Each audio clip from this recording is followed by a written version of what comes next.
All right, good morning, everybody. We got a lot of cover here this morning, so let me just jump in here and get started.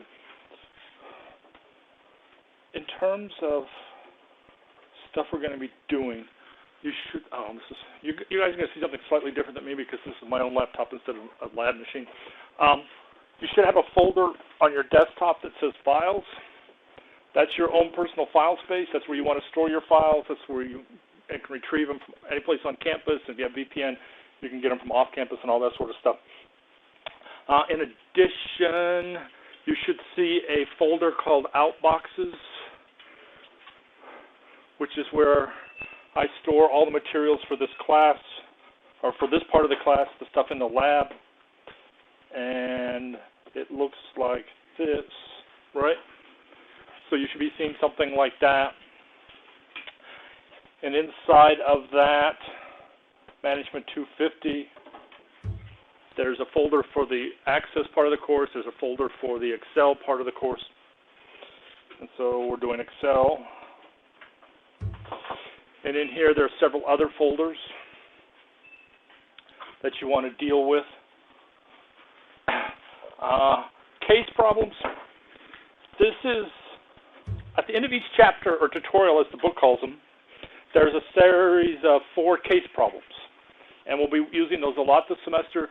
So I went ahead and made I scanned each one of those parts in and I stored it up here. So just in case you don't have your textbook handy, you can look up the case problems in there. That's what that's for. What else do we have in here? Lab demo. Mail merge, something we may get to before the end of the semester. I put some extra practice problems out here if you want to get some more experience with Excel, because the best way to learn it is to do it. I'll put, right now I've got one extra set of practice problems and exams from a year ago. I'll put up last semester's sometime soon, and you can see what's in there and that sort of stuff. And the student files. The case problems often tell you to open up a certain file and work with it and all that sort of stuff. So all those files that come with the textbook that you need to do the case problems are stored in there. And so again, you happen to have that materials with you. It's here in the outbox. Okay.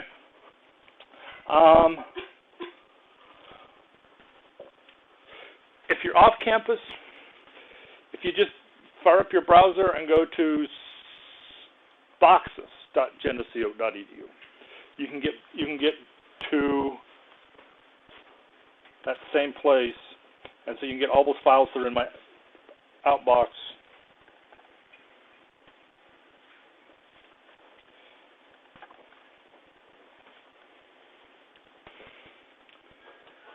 Now, if I could type.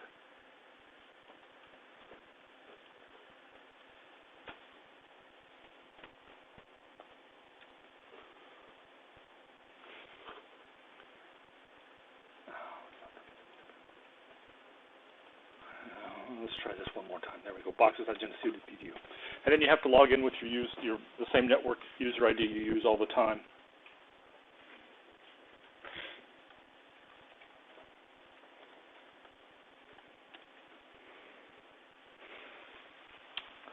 And it should.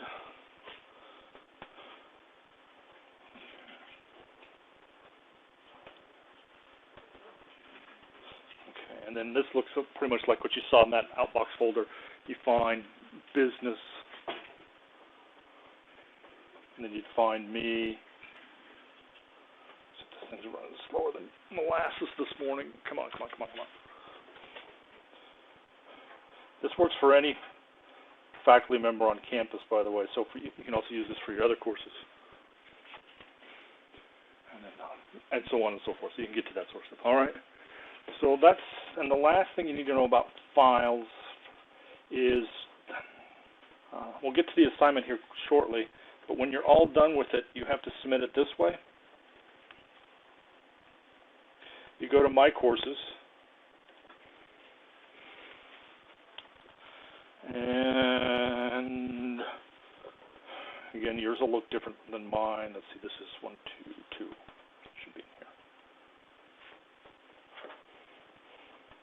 then under course materials, there's this folder called lab work. This is where you'll submit your weekly assignments. Whatever chapter or tutorial we're working on, you just dump it in that Dropbox. It works a lot like an email. So say you got the one done for tutorial 2. You would come in here. All you have to do is fill out a title here, and something like the chapter name is good enough. Excel 2.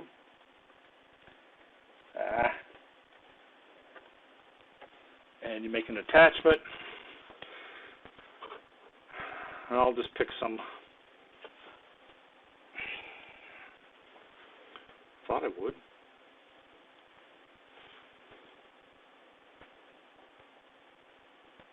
Oh, really? So at this point, the file browser is supposed to pop up. And then you just you pick which file you want, and you upload it. Okay. I'll just pick this one. And then you go upload like that. And then you do finish here. And then you do a submit here. And you should see that submission successful, and you've done that. You're all done. Okay. It'll attach your name. It'll attach your G number. It'll attach your user ID. It'll attach the time and date that you submitted it. So the only thing you have to put in there is that title of the submission, and the chapter name is good enough. And then this. Now, when you do this, be sure you use either Firefox or Internet Explorer. Chrome sometimes and Opera sometimes. It says it works, but it doesn't. All right. So if you want credit for your submission, make sure you use one of those two. Okay? Questions about anything here this morning so far? All right. Moving along.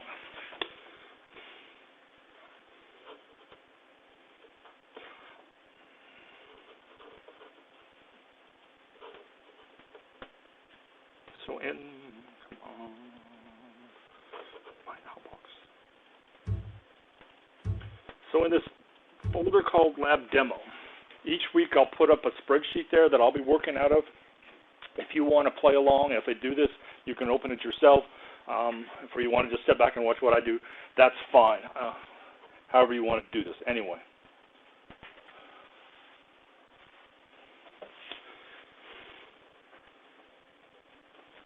Okay.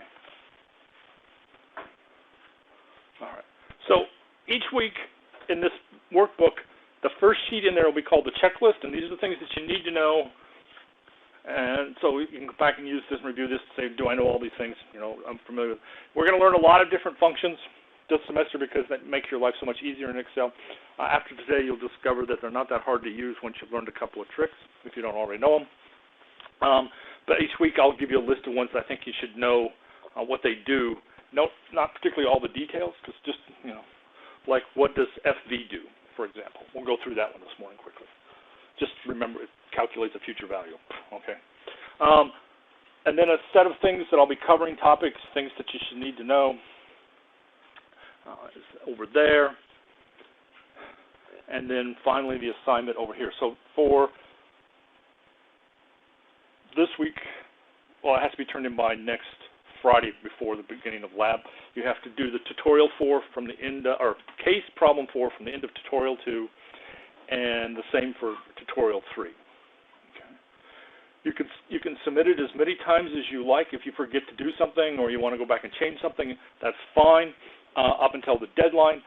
I will only look at the very last one. If you submit more than one, make sure you submit everything, because if it's not all in that one last submission, it's not going to get graded. But you can submit as many times as you want. If you forget to do something or you're not sure it's right or whatever, that's the way I've worked. It works fairly well for students. Okay. Help. There's built-in help to Excel that we'll use this morning. And beyond that, if you ever get stuck on something, you can just go to Google or Bing or whatever your favorite search engine is, and just type in Microsoft Excel 2010 future value, or FV, and you'll find all sorts of information about it on the internet, including YouTube videos that walk you through it, all that sort of stuff. So there's a lot of help here. If you can't find something in the textbook, it's often easier just to do an internet search for it and find it. All right? So, okay. cell referencing. Some of this may be review for you, but that's okay. We'll quickly move on to new stuff here. The thing that makes spreadsheets so powerful is that you can write a formula like this where the sum says sum up the values of a certain number of cells, and I'm just going to do this. So that says sum up the cells C through E4, and I'm done. Okay, now the formulas that we'll be writing here will be a bit more complex than that as we go through the semester, but you write a formula, and then you copy it to wherever you want to. If you're working a spreadsheet right, you should only have to write the formula once and use it just about any place you want it. So I'm done with that. Then I can simply copy that formula down like that, right? And I'm done. Before Dan Bricklin and other people who invented the spreadsheet many, many years ago, we would have had to go in there and write a formula for each one of those rows. Well, I've only got, maybe 15 rows there or something. We could do that, but if there were 150 rows or 1,500 rows there, we wouldn't get done before noon.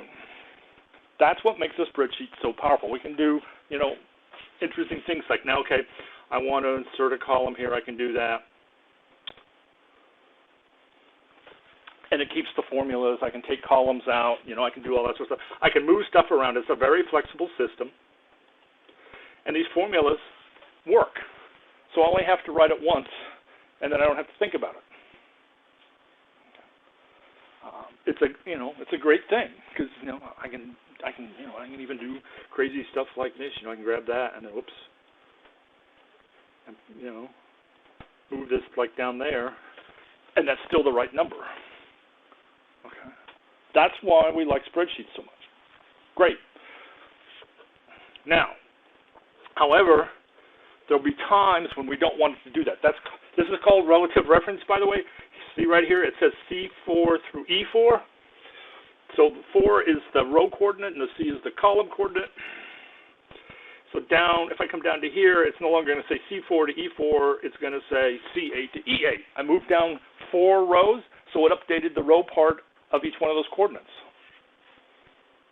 It does that automatically for us, which is why spreadsheets are so wonderful. Okay.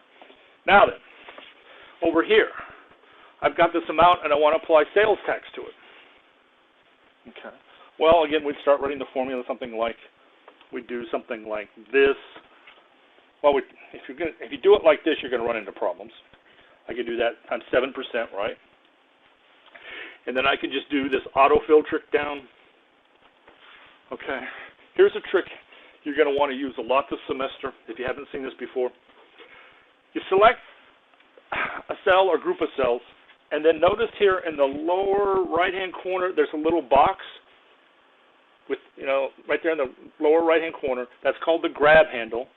If you put the cursor over the top of it and you double-click, click, it will automatically copy that down until it runs into a blank cell next to it, like that. Okay. This is great when you've got a couple hundred rows or a couple thousand rows. We'll be working in, 100 to 200 rows probably starting next week. And it saves you a lot of time. Okay, now then, those are the right numbers, but that's not what you want to do in a spreadsheet. Just as sure as I'm standing here, I can guarantee you that at some point, sales tax is going to change. Okay? It's just going to. We just know that. Just like the sun comes up in the east, sales tax is going to change. So it does. Let's say it went from 7 to 7 1/4. Well, then I've got this spreadsheet that's usually got lots of tabs in it, lots of sheets in it, and lots of numbers and formulas all over the place. I have to go back through there and find every 7%, change it to 7 1/4. Okay. If I forget someplace, then my spreadsheet's not right. Or let's just say this, we're dealing with invoices and all that sort of stuff, and we also have a preferred customer discount, and it just happened to be 7% too. Okay. So then, I see the 7% say, oh, that's a sales tax, and I change it. And again, I've messed with my formulas, and now it's not calculating the right amount. It's doing what I told it to do, but that's not what it should do. And so I've got errors in it, which is why we know from research that roughly about 50% of all spreadsheets used in business have errors like that in them. So we want to minimize those things, and so there's a couple of things we can do to fix that. So here what we would want to do is we'd want to put sales tax like here,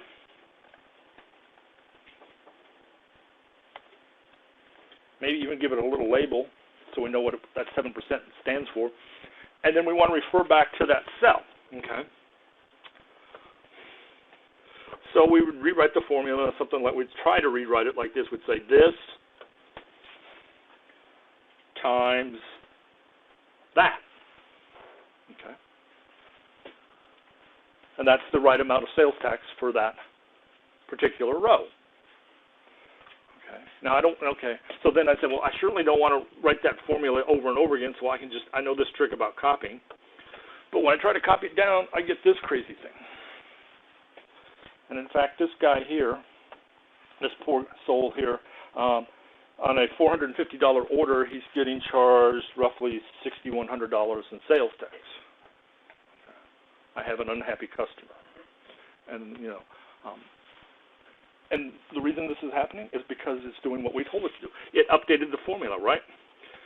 Up here, we told it to, the formula here is to take the cell to the left of that cell, that blue one, and multiply it by the value that's in the cell 2 above it. 1 to the left and 2 above. Multiply those two cells together, okay? So down here, we told it the same thing. Multiply by the cell to the left and 2 above it. That's why we get this crazy sales tax amount. All right, now there's an easy fix to this. I'll come back to the original formula here. If I put, well, first of all, this is called relative referencing. Everything's relative to the place I am. It's like 1 to the left, 2 above. I can switch to what's called an absolute or a fixed reference by putting a $sign in front of each coordinate.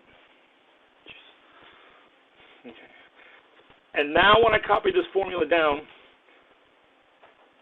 because it's an absolute reference, it says, no matter where you copy that formula to, refer back to that cell. It's a fixed point. So no matter where I copy this formula to, it's always going to be multiply the value in the cell to the left by that cell up here, this absolute reference, this one right here. Okay? We can do that sort of stuff. And that fixes all those problems. All right. Ideally, in a workbook that you're doing, you should have very few hard numbers. These would be called hard numbers. These are numbers that are not supposed to change at all. And then in your formulas, you should have mostly cell references. If you're doing it right, and you're building a workbook that you can use for lots of different things, then you want your formulas should have very few numbers in them. Okay. Almost none. All right. One last example here, and then I'll let you try this out. I've got, okay, the same problem here. I want to multiply this number times the weight so I can calculate a student's grade and all that sort of stuff. So I know that, but if I try to copy that formula down, it's not going to work for any of the students. So I know right from the get-go that I have to put a $sign in front of this and a $sign in front of that. Okay. And then I could copy that one down. And then I could repeat the process for these next two columns. Right? And I'm done. Well, this is okay if I've only got a few columns like that where I want to do this, but let's suppose I had, well, in this course we've got, I think there's like 12, there's like 20, 30 some, there's 20, let's say there's 25 different grade points in this course, roughly. Okay. So I wouldn't want to have to write that formula 25 times. I don't want to do that, because every time I have to write a formula, there's some small chance I make a mistake in it, and so I want to avoid doing that as much as possible. So there's a third type of referencing that we can use here. That's called a mixed reference. And in here, I want to see if I copy this. Look, here's what's going on, right? If I copy this formula over this way, like that, I'm still using the weighting for the first exam. Okay.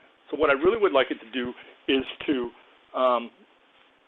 stay in that row but not necessarily stay in that column, right? Because I moved one column to the right, I would like to have that reference move one column to the right. So I could do that in here by leaving the row part absolute and taking the $ out in front of the K. Nope. Yeah, that's right. The columns have to change. And that makes that a relative reference again. Okay? So I can do that. And now I should be able to do this. What did I do wrong? Oh, I forgot this. Okay, let's try this again. Backspace, enter. Okay. I'm going to copy this down. Let's do this. There, okay.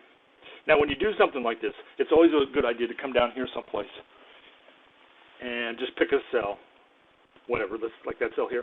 If you click up here in the formula area, this is called the formula area or the formula bar, it'll automatically highlight the cells that are involved in that formula, and you can just visually check to make sure that it's working the way you think it should. Okay.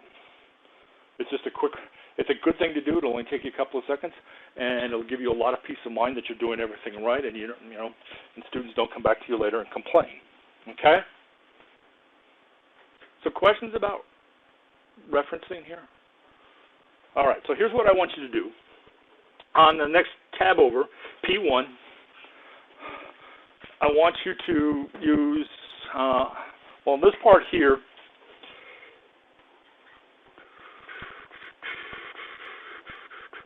you just use different kinds of referencing to fill in the parts here. Before you try to do this part over here with the body mass indicator, come back to cell references. And over here, I've got a multiplication table. See if you can fill this thing in. Let me show you a couple of tricks here that you may know already. There's this thing called autofill. And what all I did here, right, is I highlighted a sequence of numbers. Excel will automatically figure out what the gap is between those, and it'll apply it to any cells that I copy that down to. So right there it says, look, it's incrementing by a quarter, and I just do it like that, and I'm done. Okay, so I only had to type in 2 numbers there. Now I could do the same up here and do this and go across this way too and get the same thing, or a quicker way would be to copy that, come over here and paste transpose, so it just turns that column into a row. And I'm done. All right. So 2 numbers, and then a couple of pieces of copy, and bang, bang, I've got that thing filled in. Okay. And then what I want you to do in here is just multiply this number by this number and store it in here. So this would be 1 times 2 is 2 and stuff like that. But I want you to do it so that all you have is you've written the formula here and you've copied it both ways. If you set that formula up right, that's all you have to do. You only have to write that formula once. Okay. So everybody understand? And if you get that done, because we'll give you about 10 minutes to work on this or so, there's a harder one here you can do. All right? So go ahead and get started, and I'll come around and give help as needed.